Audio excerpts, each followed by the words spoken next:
Back in 2021, a child and animal abuser, Danielle Toni O'Brien, who sexually and physically abused her puppy to the extent that she required euthanasia, was incarcerated. Danielle Toni O'Brien inflicted serious physical harm on the puppy, resulting in sustained injuries to her leg, pelvis, and spine, following a 2-month period of torture and abuse, alongside her partner, Jerome Lothian. The PDSA animal charity alerted the RSPCA due to concerns about Mula's several injuries incurred over several months, which lacked a credible explanation.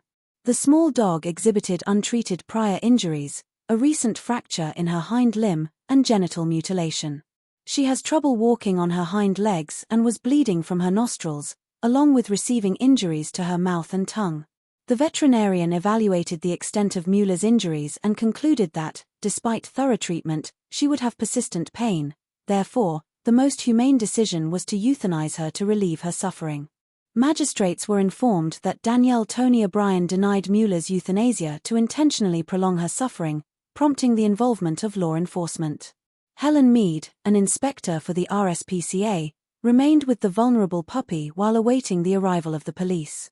She stated that the dog scarcely moved. However, after a while, Mula utilized her front legs to propel herself forward for a belly rub and rested her head in the officer's hands.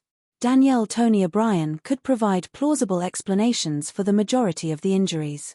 Danielle Toni O'Brien, from Nottingham, only received a 12-month community order, which includes 20 rehabilitation requirement days, and a deprivation order concerning another dog in her possession was imposed. The 31-year-old child and animal abuser was additionally mandated to remit £2,000 in expenses and an £85 victim surcharge.